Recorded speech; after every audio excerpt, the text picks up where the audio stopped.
Generally, you can invest your resources into silver in three ways: silver bullion and coins, silver bars, and exchange trade funds, or ETFs. The easiest is to purchase silver bullion specifically. Coin and valuable metal merchants offer silver bullion both face to face and in digital transactions over the web. You can go to any place from 1 ounce to a 1,000 ounce bar decently and promptly in the silver market. The benefit of bullion is that once you have it, its value is entrenched and matches the silver marketplace.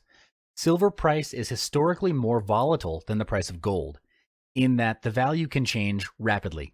In other words, the price of gold will rise, where based on historical volatility, the silver price would be expected to rise by a higher percentage than the gold price.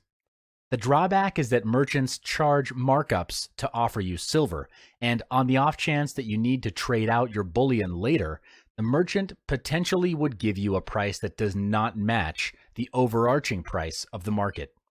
Meanwhile, buying silver bars has also been proven to be an excellent tactic in preserving long-term wealth.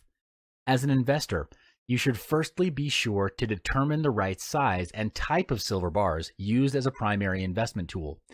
Silver bars come in various sizes and weights. While most bars sell in troy ounces in increments of 1 ounce, 5 ounce, 10 ounce, 1 kilogram, 100 ounce, and 1,000 ounce bars, some mints sell them in fractional or gram sizes. There's no right or wrong weight in purchasing silver bars, as this is a personal choice. Generally speaking, investors who choose to purchase a large bar find that it gets them the most bang for their buck. For the purchase of smaller sized silver bars, it's easier to liquidate. Now, let's look at how silver ETFs work.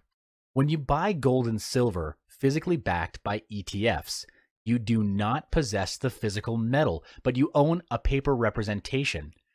With respect to the ETFs, for every share you buy, you own an ounce of silver. A custodian, usually by large banks, stores the actual metal. The share-to-metal correlation erodes the longer you hold the shares. The fund must sell silver, for example, periodically to pay for expenses, which decrease the amount of silver allocated to each share.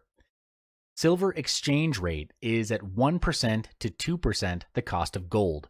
It's difficult to consider silver as a genuine valuable metal compared to gold. However, it still has its noteworthiness in the eyes of investment.